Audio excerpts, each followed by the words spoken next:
47వ కీర్తన 4వ వచనం. మన స్వాస్థ్యమును ఆయన మన కొరకు ఏర్పాటు చేసి ఉన్నాడు. మన శత్రువులైతే పనికిరానివి మనకు వదిలేస్తారు, అయితే మనం వారి చేతుల్లో విడవబడలేదు. మన ప్రభువు మనల్ని మంచి స్వాస్థ్యంలో నిలబెడతాడు. ఆయన అనంతమైన జ్ఞానం ద్వారా మనకు ఒక ప్రత్యేకమైన స్థానం ఏర్పాటు చేస్తాడు. మనకంటే జ్ఞానవంతుడైన దేవుడు మన గమ్యాన్ని నిర్ణయిస్తాడు. అలా జరగటమే మనకు సంతోషం.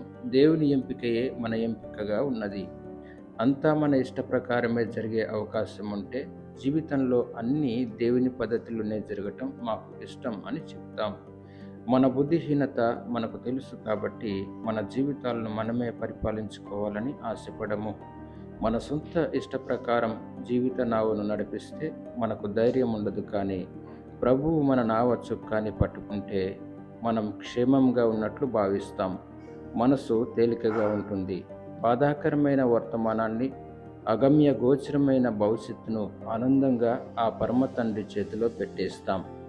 ఆయన మన రక్షకుడు, మన ఆదరణకర్త. నా ప్రాణమా, యేసు పాదాల చెంత నీ ఆశలన్నీ నేడు కుమ్మరించు.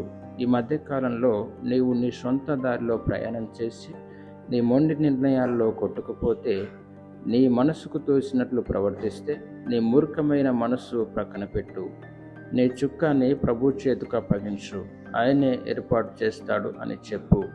ప్రభు యొక్క సార్వభౌమాధికారాన్ని ఇతరులు ప్రశ్నిస్తే, మానవుల సొంత నిర్ణయాధికారం బట్టి వారు అతిశయిస్తే వారికి ఇలా జవాబు చెప్పు: నాకేం కావాలో ఆయనే చూసుకుంటాడు.